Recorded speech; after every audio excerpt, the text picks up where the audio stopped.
Hola a todos y bienvenidos a nuestro canal. Hoy vamos a explorar uno de los proyectos tecnológicos más fascinantes y adelantados a su tiempo, el proyecto CiberSyn. Imaginen un sistema de información centralizado en 1971, algo así como una versión primitiva de Internet, pero diseñado para gestionar toda la economía de un país. Suena a ciencia ficción, ¿verdad? Pues esto es exactamente lo que intentó crear Chile bajo el gobierno de Salvador Allende. Prepárense para un viaje al pasado que nos mostrará el origen de lo que pudo ser la primera Internet con una visión del futuro. Retrocedamos al Chile de 1970.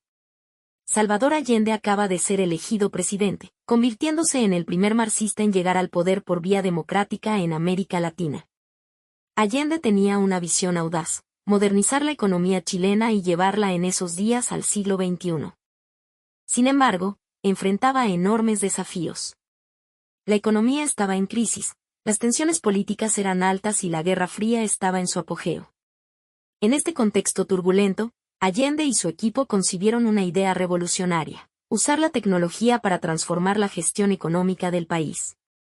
Así nació el proyecto CiberSyn, cuyo nombre proviene de Cybernetic Synergy o sinergia cibernética.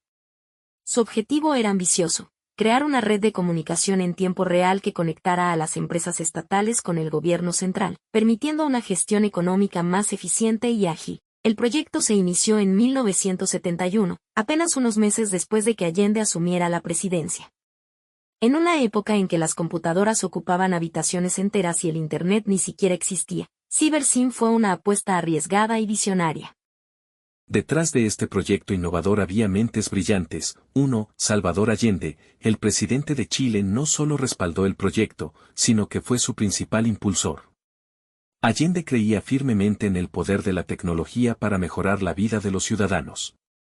2. Stafford Beer, este británico, considerado el padre de la cibernética organizacional, fue el cerebro detrás del diseño de CiberSyn. Beer vio en Chile la oportunidad de poner en práctica sus teorías a escala nacional. 3. Fernando Flores, como ministro de Economía, Flores fue el enlace entre el gobierno chileno y el equipo técnico. Su papel fue crucial para coordinar los diferentes aspectos del proyecto.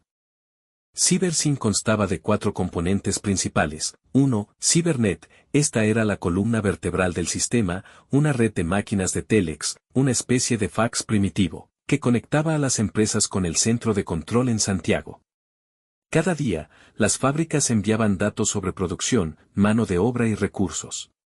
2. CiberStride, este software sofisticado procesaba los datos recibidos a través de Cibernet.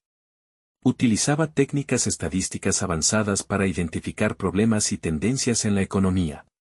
3. Checo, Chilean Economic Simulator, era un programa de simulación económica que permitía a los planificadores probar diferentes escenarios y políticas antes de implementarlas. 4. OpsRoam, el corazón de CiberSyn. Una sala de operaciones futurista diseñada para que los tomadores de decisiones pudieran visualizar y responder rápidamente a los datos económicos. Con sus sillas hexagonales y pantallas que parecían salidas de una película de ciencia ficción, la OpsRoam se convirtió en el símbolo del proyecto. El funcionamiento de CiberSyn era bastante avanzado para su época.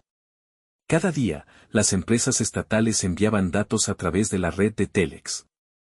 Estos datos eran procesados por CiberStride, que generaba informes y alertas. En la OpsRoam, los gestores podían ver estos datos en tiempo real y tomar decisiones informadas. Por ejemplo, si una fábrica reportaba escasez de materias primas, el sistema podía identificar rápidamente otras fábricas con excedentes y facilitar la redistribución. Un ejemplo concreto de su uso fue durante la huelga de camioneros de 1972. CiberSyn ayudó al gobierno a coordinar los camiones leales y mantener el flujo de suministros, demostrando su potencial en situaciones de crisis. CiberSyn fue revolucionario en muchos aspectos. La idea de una red de información centralizada para gestionar la economía era algo nunca antes intentado a esta escala. Además, su enfoque en la participación de los trabajadores en la toma de decisiones era muy innovador. Sin embargo, también enfrentaba limitaciones significativas. La tecnología de la época era muy básica. Había solo unos 500 telex en todo Chile y las computadoras eran enormes y lentas. Muchos datos tenían que ser ingresados manualmente, lo que limitaba la tiempo real del sistema. Tristemente, CyberSyn tuvo una vida corta. El golpe de Estado del 11 de septiembre de 1973, que derrocó a Allende, también puso fin al proyecto. Gran parte de la infraestructura y documentación fue destruida, y muchos de los involucrados tuvieron que exiliarse. A pesar de su corta existencia, CyberSyn dejó un legado duradero. Muchas de sus ideas sobre gestión de datos y toma de decisiones basada en información en tiempo real son comunes en los sistemas de gestión modernos. El proyecto también plantea debates importantes sobre privacidad y control gubernamental que siguen siendo relevantes en la era del Big Data y la vigilancia digital. En muchos sentidos, CyberSyn puede verse como un precursor de Internet y de los modernos sistemas de análisis de datos a gran escala. El proyecto CyberSyn fue un sueño audaz de usar la tecnología para transformar la sociedad. Aunque no llegó a materializarse completamente, su visión de una red de información centralizada para la toma de decisiones económicas fue profética. Hoy, mientras navegamos por un mundo cada vez más conectado y dependiente de los datos, vale la pena recordar este intento pionero en Chile hace más de 50 años. Nos recuerda que la tecnología, bien utilizada, tiene el potencial de transformar no solo nuestra economía, sino toda nuestra sociedad. Espero que hayan disfrutado de este breve viaje al pasado y al futuro. Si les gustó este video, no olviden darle like y suscribirse a nuestro canal. ¿Qué piensan ustedes sobre CyberSyn?